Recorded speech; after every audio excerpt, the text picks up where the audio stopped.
Organise की जा रही है डिलिमिटेशन कमीशन का जो दूसरा ड्राफ्ट आया है उस पर चर्चा करने के लिए। बहुत देर से ये कहा जा रहा था कि कठुआ के दृष्टिकोण से भी डिलिमिटेशन कमीशन के ऊपर अपना एक क्रिटिकल एनालिसिस रखा जाए और एकजुट जम्मू जिस तरीके से बिगर इश्यूज़ को टेकअप कर रही है, ये जम्मू कठुआ के खासकर संदर्भ में इसे एनालाइज करें। तो देखिए, हमने तो शुरू से ये कहा था कि डिलिमिटेशन कमीशन जो है वो एक इलेजिटिमेट कमीशन है। 2011 के सेंसस को आधार बना के जो डिलिमिटेशन हो रही है वो जम्मू के साथ कभी न्याय कर ही नहीं सकती। तो 47 सीटें कश्मीर संभाग को दी गई और 43 सीट्स जम्मू संभाग को दी गई। अगर 2021 के सेंसस के आधार पर डिलिमिटेशन करवाई गई होती तो आप सब लोग ये जानते हैं कि 50 के करीब सीट्स जम्मू को मिलती और 39 या 40 के करीब कश्मीर संभाग को मिलती। तो देखिए, जो पॉलिटिकल डिसएम्पावरमेंट पिछले 70 साल से जम्मू फेस कर रहा है उसे तो आगे बढ़ाने का काम ही भाजपा सरकार ने किया है। झूठ को आधार बना के आप जम्मू कश्मीर में डेमोक्रेसी को रिस्टोर कर रहे हो, जिसका नेगेटिव प्रभाव जम्मू संभाग के राष्ट्रवादी समाज पर पड़ रहा है। तो आप किस तरीके से कह सकते हो कि देश हित में कार्य हो रहा है? इसके अलावा जब सेकंड ड्राफ्ट आया तो हम इस डेवलपमेंट को देख के हैरान हो गए जब हमने देखा कि भाजपा सरकार डिलिमिटेशन कमीशन को इस्तेमाल करके जम्मू कश्मीर में डिक्सन प्लान को इम्प्लीमेंट करने का कार्य कर रही है। डिक्सन प्लान या चिराग फार्मूला या ग्रेटर मुस्लिम कश्मीर फार्मूला या काठवारी फार्मूला या वाजपेयी मुशर्रफ फार्मूला, ये तो वो फार्मूलाज हैं जो जम्मू कश्मीर के सोल्यूशन को अनविसाज करते हैं पाकिस्तान के साथ कि जम्मू कश्मीर की समस्या का निवारण कैसे होगा। जिसमें ये कहा जाता है कि जम्मू संभाग के मुस्लिम मेजॉरिटी एरियाज को कश्मीर संभाग के साथ जोड़ के आधा जम्मू और पूरा Kashmir over a period of time in a certain manner Pakistan को हैंड ओवर करना है। अब इस सरकार की ये मंशा इस समय है या नहीं है, वो एक सेकेंडरी बात हो जाती है। प्राइमरी बात ये हो जाती है कि पाकिस्तान जिस तरीके से चाहता है कि जम्मू कश्मीर में डेवलपमेंट्स हों, भारत सरकार डिलिमिटेशन कमीशन को इस्तेमाल करके उस तरीके की डेवलपमेंट्स को अंजाम क्यों दे रही है? अगर इन्होंने वाजपेयी मुशर्रफ फार्मूला या डिक्सन फार्मूला को अबेंडन कर दिया है तो फिर जम्मू संभाग के मुस्लिम मेजॉरिटी एरियाज को, डिस्ट्रिक्ट्स को फॉल्स आइडेंटिटी दे के, फॉल्स आइडेंटिटी पॉलिटिक्स चला के और अब पॉलिटिकल तरीके के थ्रू डिलिमिटेशन कमीशन को इस्तेमाल करके कश्मीर के मुस्लिम एक्सक्लूसिव एरियाज के साथ क्यों जोड़ा जा रहा है? 1-1.5 वर्ष पहले भी जब एक मिसएडवेंचर करने की कोशिश की गई थी, जिसके चलते राजौरी, पुंछ और डोडा किश्तवाड़ जो जम्मू संभाग के अंदर के मुस्लिम मेजॉरिटी डिस्ट्रिक्ट्स हैं, उन्हें एडमिनिस्ट्रेटिव तौर पे साउथ कश्मीर और कश्मीर के मुस्लिम एक्सक्लूसिव एरियाज के साथ जोड़ा जा रहा था और प्रयास ये किया जा रहा था कि एक नई डिवीजन, खासकर 2 नई डिवीजन्स क्रिएट की जाएंगी। उसको जब हमने विरोध किया, एकजुट जम्मू ने फ्रंट में आके जब उस षड्यंत्र का भंडाफोड़ किया तो भारत सरकार बैकफुट पे गई। तो उसके बाद आपने उस प्रोसेस को रोकने के बजाय डिलिमिटेशन कमीशन के जरिए पार्शियली उस प्रोसेस को इंप्लीमेंट करने का कार्य शुरू कर दिया। तो जिस तरीके से कंसिस्टेंसी भारत सरकार दिखा रही है जम्मू कश्मीर में, जम्मू को तोड़ने के लिए, जम्मू संभाग को इंटरनली डिसएम्पावर करने के लिए, वाजपेयी मुशर्रफ फार्मूला, ग्रेटर मुस्लिम कश्मीर फार्मूला, जम्मू को खत्म करने का की कवायद, पाकिस्तान का षड्यंत्र, वो तो कंसिस्टेंटली चल रहा है। जो कंसिस्टेंसी दिखा रही है, क्या ये सवाल बनना अब तमाम पॉलिटिकल पार्टीज का नहीं बनता है कि आप पाकिस्तान के एजेंडा को क्यों कंसोलिडेट और फैसिलिटेट कर रहे हो जम्मू कश्मीर में? ये एक बड़ा सवाल है जिसको लेके जम्मू में भी हमने एक प्रेस कॉन्फ्रेंस आयोजित की थी और सरकार से ये सवाल पूछे थे। सरकार ने अपना मुंह नहीं खोला। भारत की एकता और अखंडता, नेशनल सिक्योरिटी, राष्ट्रीय सुरक्षा, संप्रभुता, sovereignty and integrity of the nation जिन प्रोसेसेस से चैलेंज हो रही हो उसका विरोध करना हर राष्ट्रवादी का दायित्व है। और ये सरकार जो अपने आप को राष्ट्रवादी होने का दमखम भरती है, ये तो पाकिस्तान के एजेंडा को जम्मू कश्मीर में लागू करने का कार्य कर रही है। ये तो पाकिस्तान के लॉन्ग टर्म इस्लामिस्ट गोल्स को कंसोलिडेट करने का कार्य जम्मू कश्मीर में कर रही है, जो देश हित में नहीं है, जम्मू के हित में तो नहीं है। इसमें विशेष तौर पे डिटेल से हमने चर्चा की थी। और दूसरी चीज़, जिस तरीके से इस डिलिमिटेशन कमीशन के कार्य से सामने ये नजर आ गया कि जेरीमेंडरिंग अपने चरम पे है, यानी डिलिमिटेशन एक्सरसाइज में फ्रॉड करना, अपने हिसाब से, कानून के हिसाब से नहीं, अपने पॉलिटिकल फायदे के हिसाब से कंस्टिट्यूएंसीज को तोड़ना मरोड़ना, वो सब चीज़ें सामने आई। फिर ऑडियो भी सामने आई आपके बीजेपी के प्रेसिडेंट की, जिसमें वो तय कर रहे हैं कि कौन सा एरिया कहाँ पे जाएगा। जो डिलिमिटेशन कमीशन का कार्य है वो प्रेसिडेंट तय कर रहे हैं। सबूत आ गया, पता तो सबको है कि जेरीमेंडरिंग हुई है, लेकिन अब सबूत सामने आना शुरू हो गए। कठुआ नॉर्थ का ही आप देख लीजिए, कठुआ को तोड़ के 2 कंस्टिट्यूएंसीज बनाई। कठुआ के लोग जानते हैं कि चाहे जंगलोट हो चाहे खरोट हो, जो नेचुरली कठुआ नॉर्थ के हिस्से बनते हैं उन्हें कठुआ साउथ में डाल दिया। देखिए, किसी विशेष या निजी कारण के कारण ये सवाल लोग नहीं उठा रहे हैं। सवाल तब उठते हैं जब आप कानून की उल्लंघना करके कोई कार्य करते हो। सवाल तो उठते हैं जब आप इंस्टीट्यूशंस को डिस्ट्रॉय करते हो। सवाल तो उठते हैं जब आप ऑटोनमस इंडिपेंडेंट डिलिमिटेशन कमीशन जैसे इंस्टीट्यूशंस के कार्य में इंटरफेयर करते हो, क्योंकि उससे डेमोक्रेसी वीक होती है, भारत का लोकतंत्र वीक होता है, जनता पब्लिक इंटरेस्ट वो कमजोर होता है। तो आपने ये सारे कार्य किए। वैसे ही सुचेतगढ़ हो, दुमाना हो, गुलाबगढ़ हो, कंस्टिट्यूएंसीज के नाम खत्म करना, सिखों को डिसएम्पावर करने की बात करना, जाटों को डिसएम्पावर करने के लिए षड्यंत्र रचना। मुझे लगता है कि इन सब चीज़ों के विरोध में जम्मू संभाग के लोगों को खड़ा होना चाहिए। अपने सर्वाइवल और एग्जिस्टेंस से जुड़ा हुआ reversal of Dixon plan, Islamization का जो प्रोसेस फैसिलिटेट करेगा, उसे रोकने के लिए माइनॉरिटी कम्युनिटीज, सिख, जाट, इनकी एम्पावरमेंट के लिए, और अदरवाइज भी जो जेरीमेंडरिंग हो रही है उसे रोकने के लिए इसका विरोध करना चाहिए। इसी संदर्भ में आज की प्रेस कॉन्फ्रेंस की गई थी। आपके कुछ अगर सवाल हैं? सर, विपक्ष लगातार कह रहे हैं कि ये जो डिलिमिटेशन ने अपनी रिपोर्ट सौंप दिया है, ये भाजपा के कहने पर उनके कार्यालय में बनाई गई। क्या आप भी मानते हैं सर? देखिए, प्रथम दृष्टया ये आरोपों में सब्सटेंस दिखता है। आप भी रिपोर्ट को एनालाइज करें तो आपको दिखेगा कि जेरीमेंडरिंग की बहुत सारी इंस्टेंसेस हैं।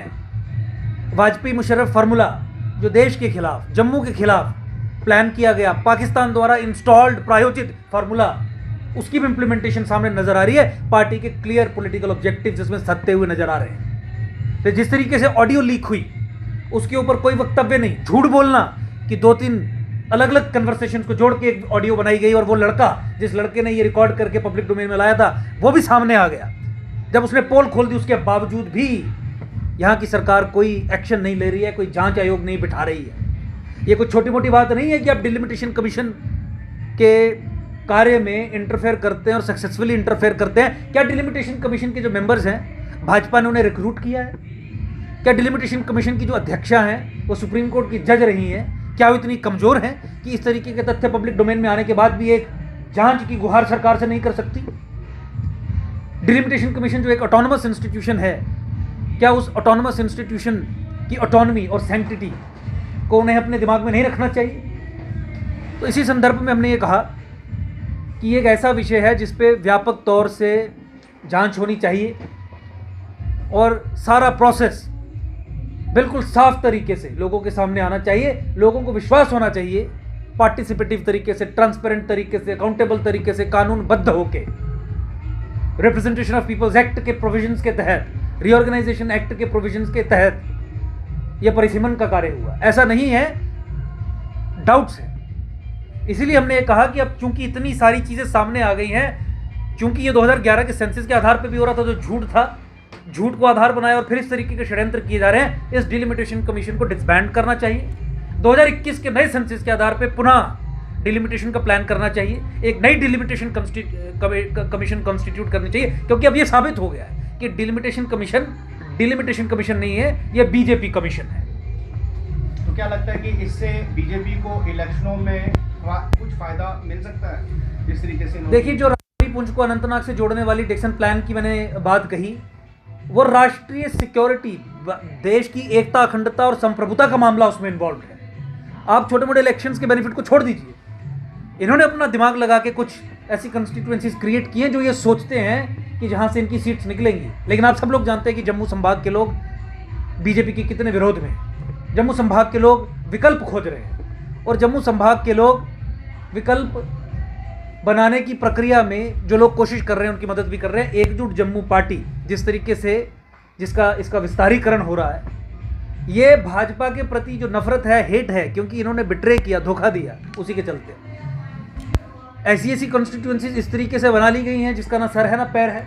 आप लोगों को डिसएम्पावर करके लोगों के वोट्स नहीं ले सकते। लोगों को एक नॉन एंटिटी के तौर पे ट्रीट करके लोगों का विश्वास नहीं जीत सकते। पिछले 7 साल में जिस तरीके से आपने धोखे दिए वो लोगों के सामने है। तो मुझे नहीं लगता कि डिलिमिटेशन कमीशन की रिपोर्ट को अगर ये फाइनलाइज भी कर दिया जाएगा तो भाजपा को कुछ सीट्स मिलेंगी जम्मू।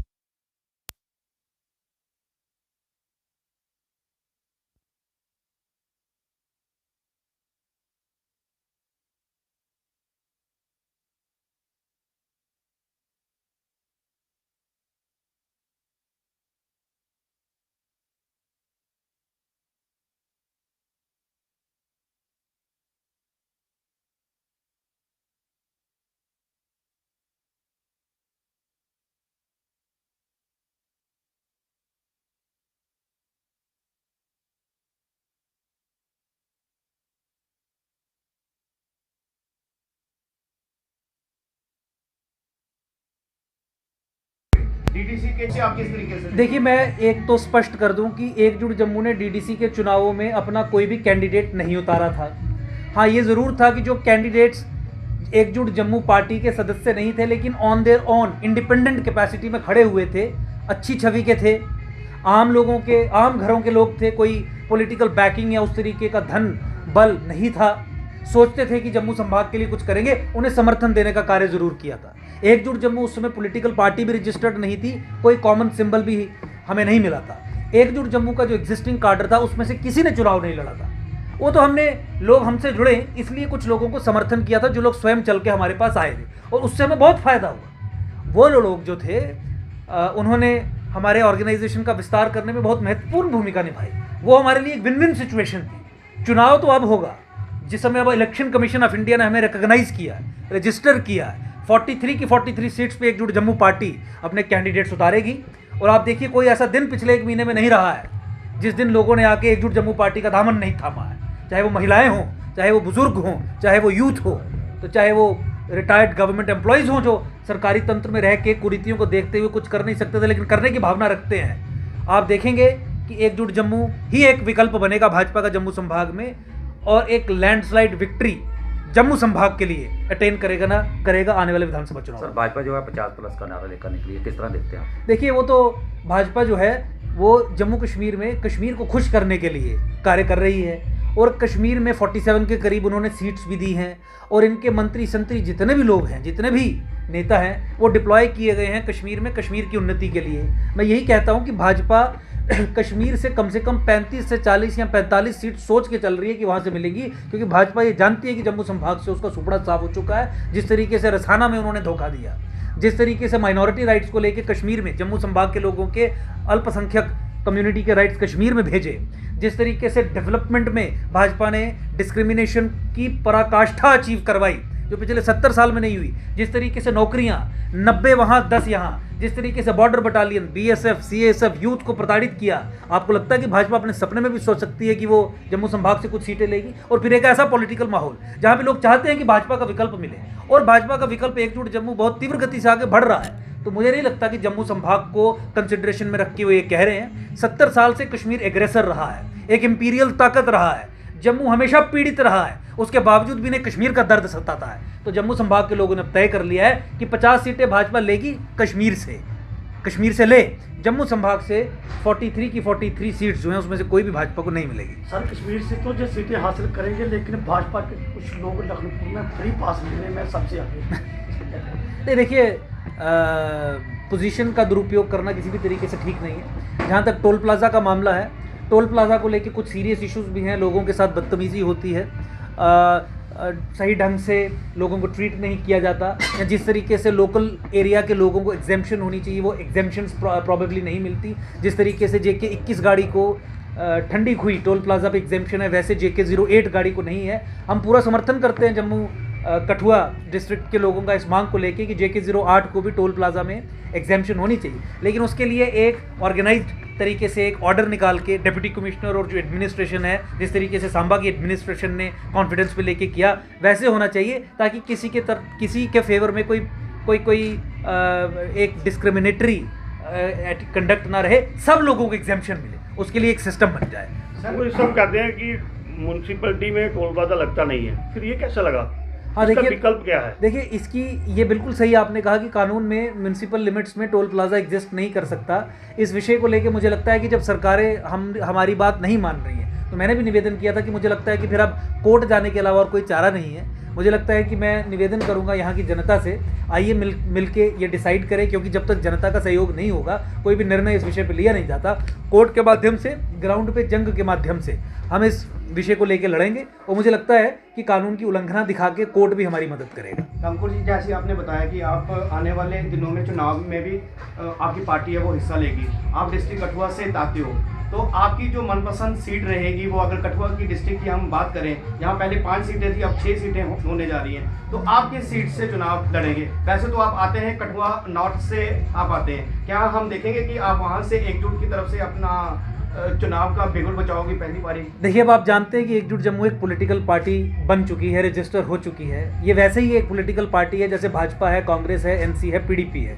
कहीं उनसे कम नहीं है। ऑर्गेनाइजेशन का विस्तार हो रहा है, पार्लियामेंट्री बोर्ड बनता है, ये डिसीजंस जो हैं ये पार्टी के इंटरनल डिसीजंस रहते हैं। अगर इस सवाल का जवाब मैं जानता भी हूँ तो मेरे लिए ये ठीक नहीं होगा कि इस स्टेज पे आपके सवाल पे मैं इसका जवाब दूँ। मुझे लगता है कि एक डेमोक्रेटिक तरीके से ही निर्णय होने चाहिए, ये बात रखी जाएगी, पार्टी निर्णय करेगी, ठीक है, उसमें ऑब्वियसली मैं प्रेसिडेंट हूँ, हमारी से रहेगी, ये भी बिल्कुल सही बात है। लेकिन मुझे लगता है कि निर्णय जो है वो पार्टिसिपेशन से और इंटरनल डेमोक्रेसी से ही होने चाहिए और उसी तरीके से इस पार्टी में लिए जाएंगे। ये वही पार्टी है जिसने ये कहा है कि मामा चाचा ताया पॉलिटिकल थे, बैकग्राउंड थी तो टिकट मिल गई, 2 करोड़ था 3 करोड़ था रिश्वत दे दी तो टिकट मिल गई।